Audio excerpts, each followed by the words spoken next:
Bom dia, investidores. Hoje, sexta-feira, 12 de maio. Estamos aqui com meu colega e sócio, João Palmitesta, o famoso Jota.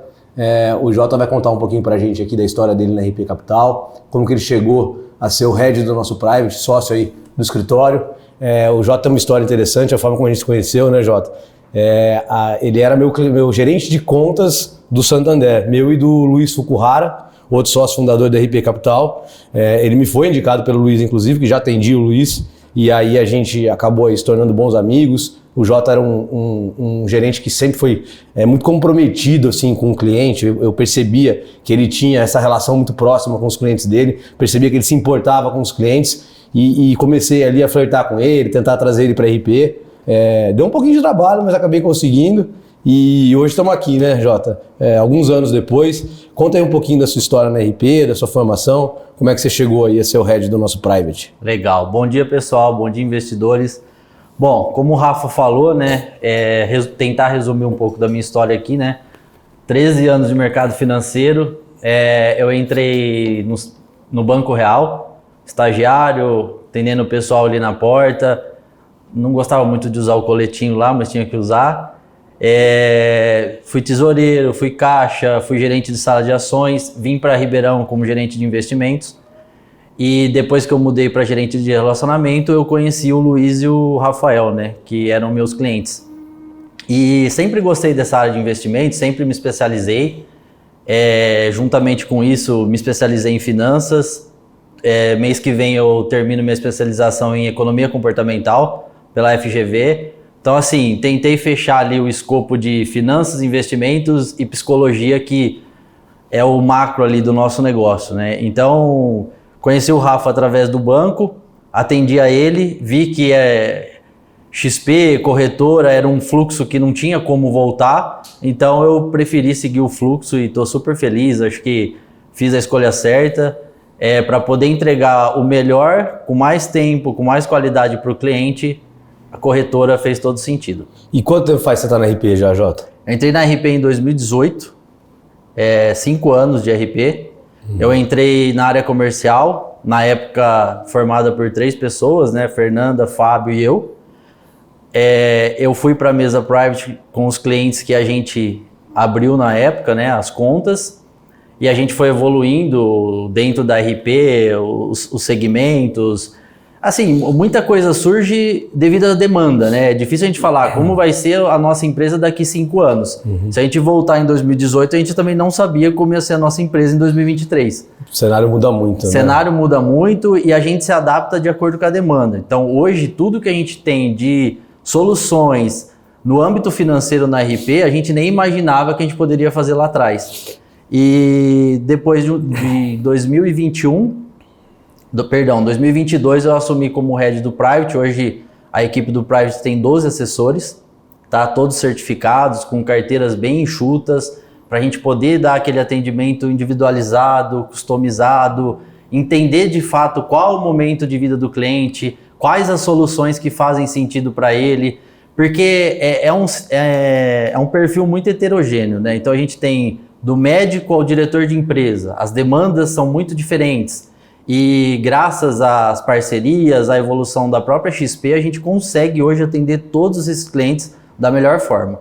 Então, se você falar assim, como é o atendimento private hoje, ele não é um atendimento padrão, ele não é uma coisa linear, ele é customizado. É exclusividade, né, que a gente gosta de falar, né? Exclusividade, exatamente. É uma experiência. Ser cliente private na RP, na XP, é uma experiência diferente.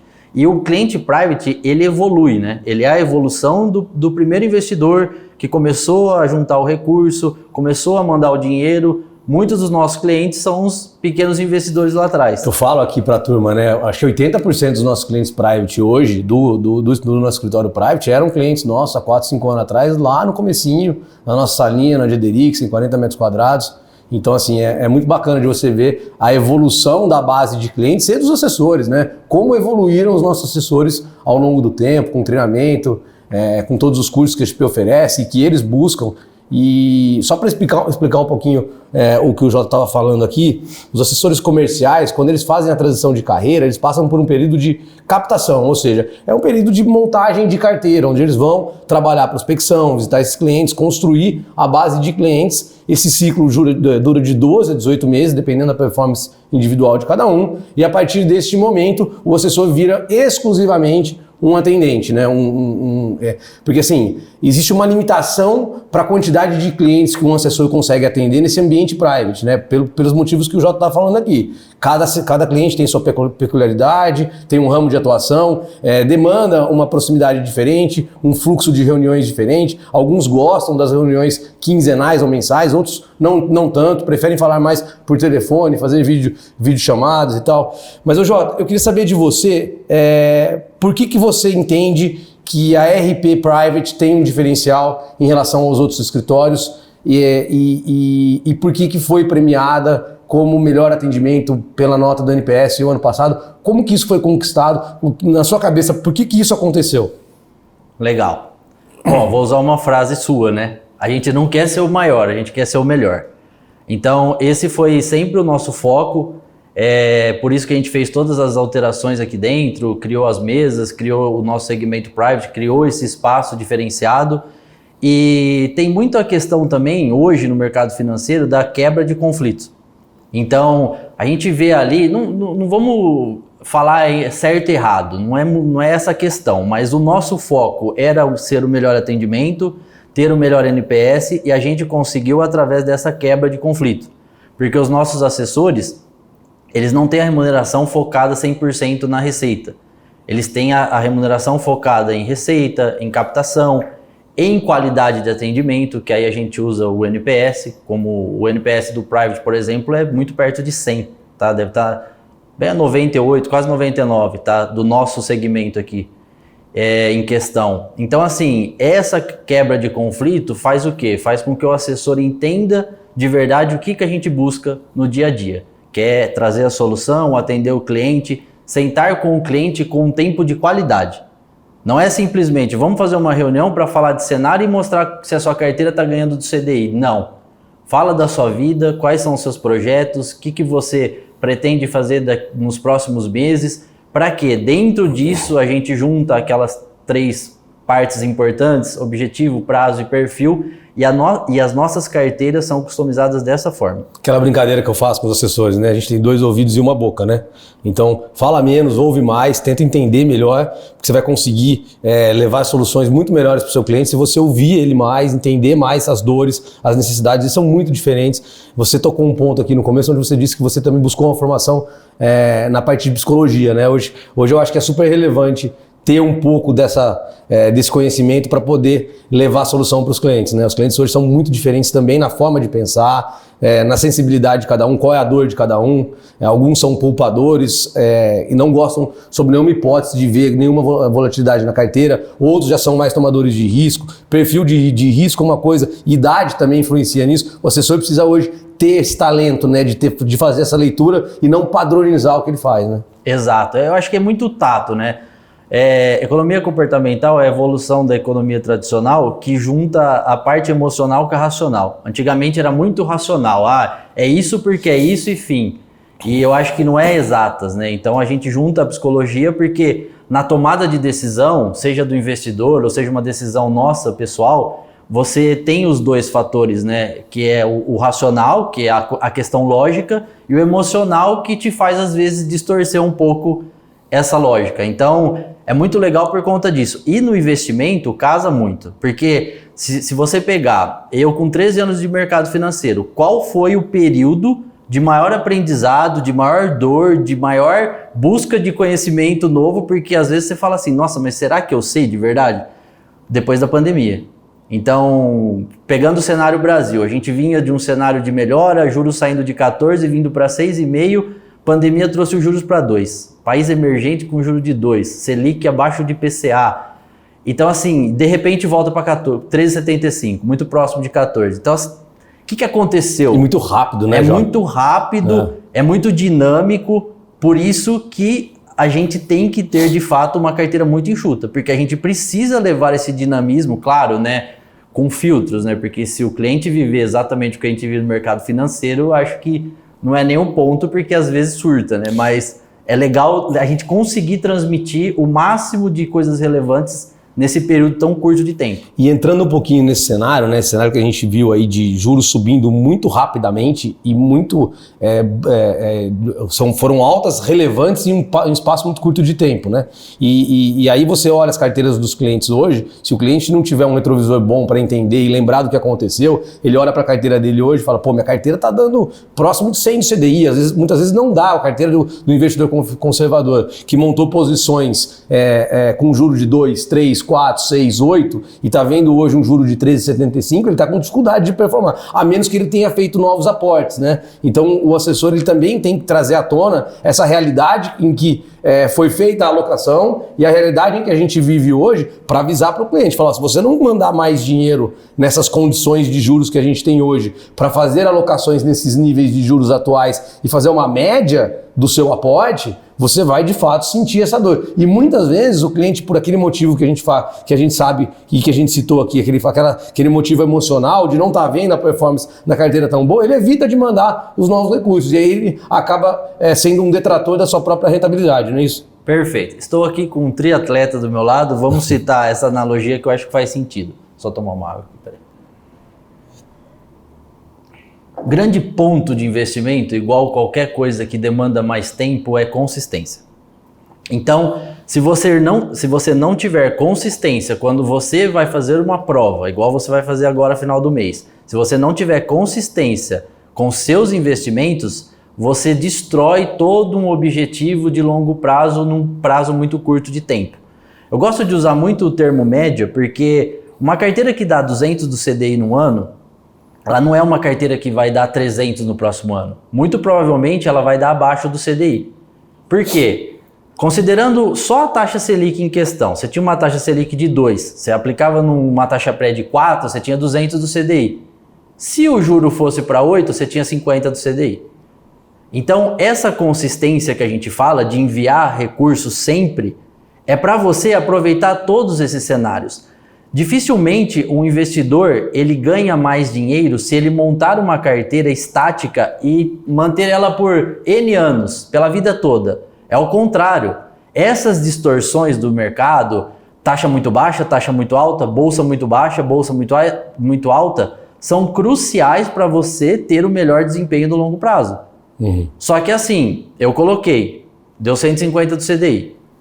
Ixi, esse ano tá 90, porque o juros foi para 3,75. Ah, então eu não vou mandar, vou deixar meu dinheiro no CDB, na LCI. Ou pior, né? Ou eu vou mexer na carteira, né? Exato. Aí é o pior dos mundos, né? Começa a ficar insatisfeito, não, vou mexer, não. Você tem que identificar o cenário em que foi montada aquela alocação, e esse cenário, a alocação que foi feita, ela foi direcionada para o cenário que era mais provável. Né? Exato. E esse cenário que era mais provável, sem descartar o cenário improvável, que ele não é impossível, essa é a frase que a gente mais usa aqui no nosso dia a dia, ele pode ter se confirmado e tá dando tudo certo, ou ele pode ter mudado um pouquinho, como no Brasil tudo muda, né? A gente sabe disso, uma notícia que sai, uma troca de governo, enfim, tem vários fatores que podem influenciar na probabilidade do cenário que a gente tinha no mês anterior para o mês seguinte. Então, a melhor forma de ajustar o cenário é ter esse fluxo constante, né? Exato. Eu acho que investimento é muito menos retrovisor e presente e muito mais projetar o futuro.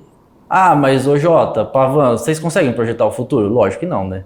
Então assim, a gente consegue ter uma ideia, considerando histórico, considerando as projeções, por exemplo, um boletim Focus, o que o mercado está achando que vai ser a Selic e IPCA para os próximos anos. E a partir disso, de todo o embasamento, de conversas com assets, gestoras e todo o repertório que a gente tem de informação, que a gente consegue trazer para nós, inclusive para os nossos clientes, a gente consegue, através disso, chegar na melhor alocação. Legal. Mas, de fato, isso não muda a questão da consistência. Ô Jota, legal. E aí eu sou cliente do banco ABC existe, né? Do banco ABC. XYZ, e gostei do papo, achei interessante o modelo da RP, gostei da ideia do formato de remuneração, de ter que quebrar o conflito, a forma como o assessor trabalha, o histórico aí de ser o melhor atendimento da rede, enfim, quanto que eu preciso ter para ser hoje um cliente do private da RP Capital?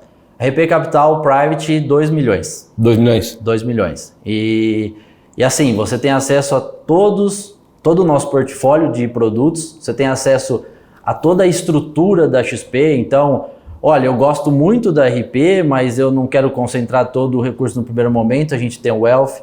Você tem toda uma estrutura familiar, a gente tem Family Office via XP. Então, assim, a gente consegue atender todos os clientes. Tem acesso ao Wealth, que a gente comentou já, inclusive a gente gravou aqui um RPcast com a Júlia, que é a head do Wealth Service da RP. A gente tem a parte de Family Office oferecida pela XP, né, a área do Bebeto lá. Isso. E tem o diferencial também do Customer Service, né, que eu acho que é bem legal que tem aqui no Private, que ajuda muito, principalmente aquelas dificuldades com cartão de crédito, com outras linhas de serviço que a XP oferece e que eventualmente a gente aqui como assessores não tem acesso, mas o cliente tem algum problema lá com São Paulo, aí acaba caindo naquele 0800 e a gente sabe que esse fluxo é muito ruim, e aí tem a Marcela aqui fazendo esse trabalho de Customer Service. Eu acho que isso é um diferencial muito grande do Private da RP Capital também. Perfeito, né? Isso aí traz uma qualidade e um tempo menor nas demandas e soluções dos nossos clientes. Patrimônio que a gente mais tem, que a gente mais valoriza hoje é o nosso tempo, né? Então, você ficar ali no 0800 esperando, você poder direcionar para Marcela, me ajuda aqui, resolve isso para mim, acho que isso aí tem muito valor. E o nosso cliente, geralmente, ele tem menos tempo. Então, a gente precisa ser muito mais assertivo, muito mais objetivo, por isso da carteira enxuta e de toda a estrutura que a gente falou. Tá. Ô, Jota, falando um pouco de mercado, que você está vendo de cenário aí? Eu falo muito com o Dalton aqui, né? Nas reuniões. Queria que você falasse um pouquinho esse Fed Pivot aí, essa ideia de que a gente possa estar vivendo em um momento de acomodação dos juros americanos, que esse juro não deve subir mais, o cenário brasileiro indicando que a gente possa ver aí uma redução dos juros a partir da reunião de agosto, que é o que o Boletim Focus está projetando. Eventualmente, se esse arcabouço for votado semana que vem, como estão dizendo que possa ser, e tem a penalização que o Lira está dizendo que vai ter, você acha que pode favorecer e propiciar uma alteração desses juros já na reunião de junho? Olha, eu acredito que sim, criou uma expectativa muito grande em relação ao arcabouço fiscal. Vou tentar falar assim como eu vejo hoje, tá? Quem tem recurso líquido para montar uma posição, nós estamos num momento muito favorável. Perfeito. Muito favorável de taxa de juros com prêmio em relação à inflação. Taxas muito gordas, tipo assim, quero montar minha carteira para um prazo mais longo, para um prazo mais curto. Então tem prêmio na mesa. Gosto de renda variável, quero montar posição. Bolsa muito descontada. Bolsa lá fora, Estados Unidos, que acho que é a bolsa que a gente trabalha mais depois da nossa aqui. Bom momento de entrada também. E a gente vê um fluxo vindo, né? Não é, isso aqui que a gente está falando não é da nossa cabeça. A gente analisa fluxo e o fluxo está voltando. Então a gente teve... Se a gente for ficar focado apenas na questão política, política no Brasil é sempre conturbada, independente de direita, esquerda, centro, vai ser sempre assim, mas isso não muda. Mas o ciclo econômico é um indicativo de que a economia está numa virada, né? Exatamente. Então você está vendo hoje, pode parecer orquestrado, né? Eu vou vir aqui e vou falar que o momento é apropriado, mas não é. O timing de fato, quantas vezes na história você teve um momento de mudança de patamar de juros ou de movimentação de curva de juros? Passamos por um momento de alta muito agressiva da curva e estamos com um cenário muito provável de redução desses juros à medida que você tem hoje uma taxa real de juros muito alta, um juros acima da inflação. Você vê o Lula, o governo, a ala política do governo pressionando muito o Campos Neto pela redução dos juros, né? Então, assim, a indicação é de que isso vai acontecer a qualquer momento. Então, por isso o cenário favorece a alocação, né? Não tem, é meio que inquestionável, né? Pode haver mudança? Pode, mas que o cenário é esse, o cenário é esse. Exato. E assim, a gente tem o reflexo de uma melhora econômica primeiro no mercado financeiro. Porque o mercado financeiro se movimenta primeiro, depois que a gente vê a questão econômica no nosso dia a dia. Então, é só ver a pandemia. Na pandemia, quando fecha tudo, fica em casa, ambiente preocupante, a princípio bolsas caindo, todo mundo meio desesperado, e aí começou a reduzir juros no mundo inteiro, o Fed zerou juro, o Brasil foi com juro a 2, o mundo inteiro com juro muito baixo, muitos países com taxa de juro negativa, e aí aquela liquidez gigante no mercado, o que aconteceu? As bolsas explodiram, e a partir daí, casa subindo de preço, terra subindo de preço, tudo subiu de preço, e aí veio aquela inflação por escassez de oferta, não foi nenhuma inflação de demanda, né? Semicondutores faltando, China fechada, a China foi abrir recentemente, né? A abertura da China foi recente, então assim, essa quebra de inflação de oferta, ela não se dá por elevação de juros, né? Óbvio que existe um componente que afeta ela também, mas você precisa ter oferta maior para que você tenha uma redução de preços, né? E a partir do fechamento da China, isso também deve ocorrer e deve ficar mais claro, e o movimento pode ser mais rápido ainda, né? Então, quem não estruturou sua carteira ainda pensando nesse cenário, acho que tá na hora de fazer, né, Jota? Exato. Eu acho que um erro muito grave do investidor também é assim, pensando no presente, mas eu tô com o dinheiro ali que eu posso tirar a qualquer momento que tá dando 1% ao mês, que é o nosso CDI hoje.